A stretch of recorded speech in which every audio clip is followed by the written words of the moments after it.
Episode 85 begins with a moment that should have been impossible. A divine light fills the room, and everyone immediately understands that this is not ordinary magic.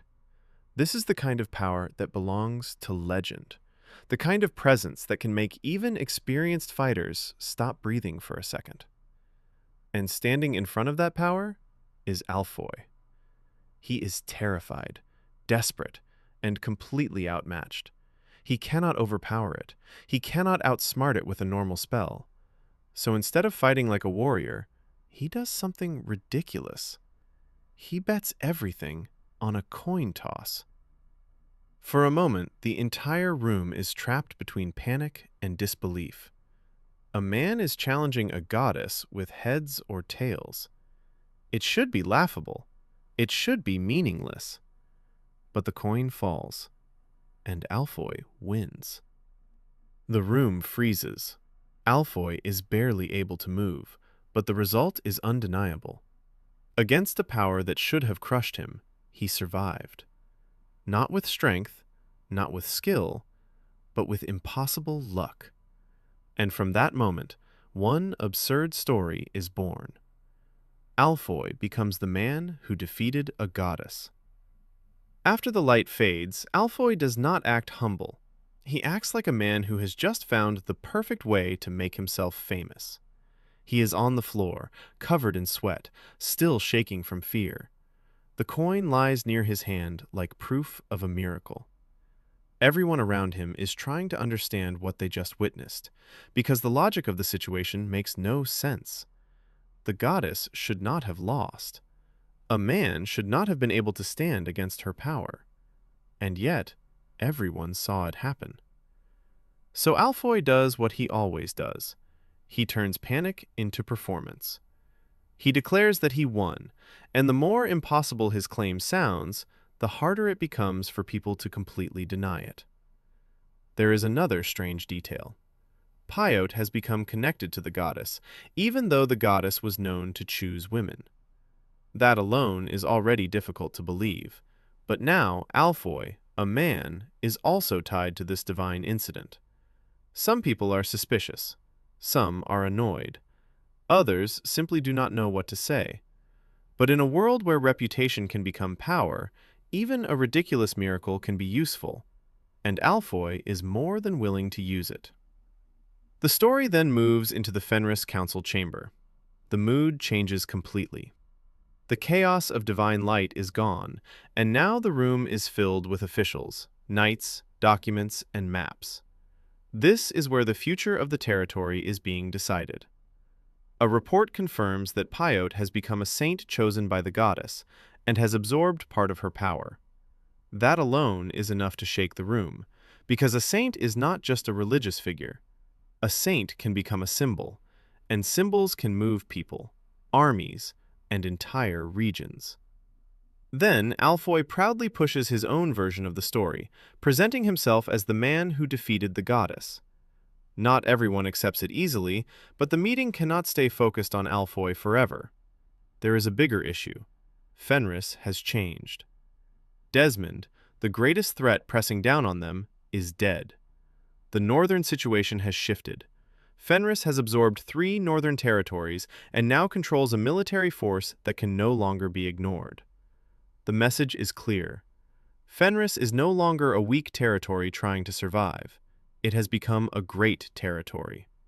And now that Fenris has power, the next question is not whether they can defend themselves. The real question is what they will do with that power. The young Lord of Fenris does not waste time celebrating. Instead, he immediately turns to the next stage. There are piles of paperwork in front of him, urgent reports, and problems created by their sudden expansion. More land means more people to govern. More troops means more discipline to maintain. More influence means more enemies watching. But he has already chosen the next direction. Fenris will face Duke Delphine head-on. The statement changes the entire atmosphere. Until now, the battlefield was mostly in the north, but from this point forward, the battlefield will be the entire kingdom. Nobles, royalists, merchants, mercenaries, and military factions will all be pulled into the coming conflict. The map becomes the center of the room. Their next target is the west, the Roderick territory. At first, this seems strange. The Royalist faction controls the east, so some people wonder why Fenris would move west first. But the young lord understands something important. The west is where most of the kingdom's mercenary power operates. If Fenris controls the mercenaries, it gains mobility. If it gains mobility, Duke Delphine loses the freedom to move without pressure. And if Fenris can pressure the west, the road toward a larger war opens. This is not just a territorial move. It is the beginning of a kingdom-wide strategy. The order is simple, but dangerous. Fenris must recruit every mercenary band it can reach. Not only the friendly ones, not only the easy ones. Every band that can be persuaded, pressured, bought, or forced to yield must be brought under the new structure. Claude and Kaor are assigned to the north. They are ordered to gather every northern mercenary group and make even the unruly ones submit. This shows how much Fenris has changed. A weak territory begs for help. A rising power gives orders. The Fenris Mercenary Band is not just a new organization. It is a declaration that Fenris will no longer depend on outsiders moving whenever they feel like it. It will build its own military network, one that can operate across the kingdom. But the West is different. The West belongs to the Roderick Marquisate, and the Drake Mercenary Band has enormous influence there. Drake is not a small group that can be intimidated easily. It has reputation, numbers, and protection under Marquis Roderick. And there is one more problem: Tennant. He is known as the strongest swordsman of the West. If Tennant blocks Fenris, the Western mercenaries may follow his lead. If he refuses to move, the campaign could stall before it even begins.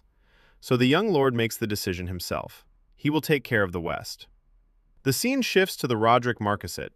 Instead of nobles and maps, we see mountains, trees, a quiet training ground, and a young student struggling with a sword. The boy is nervous. His arms are stiff, his breathing is rough, and every movement looks forced. His teacher watches calmly and corrects him again and again. Loosen your arms, lower your blade, do not rush to the next move, catch your breath, do it lightly. The lesson sounds simple, but the boy cannot grasp it at first. He trembles, sweats, and keeps trying too hard. Then, little by little, his movement changes. He stops fighting the sword and starts letting the motion flow. Finally, he succeeds. That one training scene tells us exactly what kind of man the teacher is. He is not just someone who swings a sword well. He understands the body, the mind, and the small details that separate clumsy movement from real technique. This is Tennant, the strongest swordsman of the West. And he is not a loud, arrogant warrior. He is calm, patient, and dangerous because his skill is already beyond normal comparison. After the lesson, Lord Martin Roderick arrives. He asks to speak privately, and the atmosphere becomes tense. Martin is not simply visiting a servant. He is standing before someone he respects, someone with a history connected to him. Tennant was once his teacher. Martin asks the children to leave, then waits. And that detail matters, because nobles are not used to waiting for anyone. Yet Martin waits anyway. When Tennant finally sits by the fire, he apologizes for making him wait. Martin answers that he knows exactly how busy Tennant is, and that no other noble would have waited like this. That is when the real reason for the visit becomes clear. Martin wants Tennant to return. The West is about to become unstable. Fenris is moving. The Drake Mercenary Band may be dragged into conflict, and the Roderick territory needs someone whose skill can hold the region together. Martin tells him directly that no one in the West is as skilled as he is, but Tennant does not immediately agree. He has no desire to simply return because a noble needs him. He is not a tool that can be picked up whenever politics becomes inconvenient. Still, Martin does not back down. He asks Tennant to hear him out, because if Tennant refuses, the West may have no one capable of standing against what is coming. Then the conversation becomes personal. Martin asks Tennant how far he thinks he has reached as a swordsman. Tennant answers with complete confidence. At the very top. It sounds arrogant, but from him, it does not feel empty. He has lived in the West, trained in the West, fought in the West, and measured himself against everyone around him. He knows exactly where he stands. In the West, no one is above him. But then he says something that changes the entire mood. There was once a man who was stronger. That one sentence reveals the truth behind Tennant's calm expression. He is the strongest swordsman of the West, but he has already seen a level beyond the West. When he faced that man, his entire body trembled. His sword clashed at the boundary between life and death, and for the first time in a long time, he felt truly alive. He does not describe that moment like trauma. He describes it like ecstasy. To ordinary people, that would sound insane, but to Tennant, that feeling was proof that there was still a higher place to reach. And that is why politics alone cannot move him. Money, rank, and noble requests mean little compared to the memory of standing before overwhelming strength. He has already tasted that boundary once. Now, he wants to experience it again. This is what makes the Western campaign so dangerous. Fenris is not just entering a region filled with mercenary groups. It is entering a territory where the most influential swordsman is not driven by normal rewards. A mercenary can be bought. A knight can be moved by duty. A noble can be pressured by politics. But Tennant is different. He is driven by the memory of strength. If Fenris can move him, the West may open. If Fenris cannot, the entire Western campaign could become much harder. Drake, Roderick, the Western mercenaries, and Tennant all stand between Fenris and the next stage of war. And while the Council believes this is a military recruitment problem, Tennant sees it as something else. A chance to return to that boundary. A chance to meet the kind of strength that made his body tremble. A chance to feel that terrifying ecstasy again. Episode 85 is not about one huge battle. It is about what happens after victory, when the story expands from survival into conquest. Alfoy turns an impossible divine gamble into a ridiculous legend. Pyote becomes tied to the power of the goddess. Fenris rises into a great territory, and the young lord is already preparing to face Duke Delphine directly. But before Fenris can move against the heart of the kingdom, it must control the West. It needs the mercenaries. It needs to deal with the Drake mercenary band. And most importantly, it needs to face Tennant, the strongest swordsman of the West. The North has already changed. Now the war moves west. And once Tennant learns who is truly behind Fenris, the entire campaign may become more than a political war. It may become the moment when the strongest swordsman of the West finally finds the boundary he has been searching for.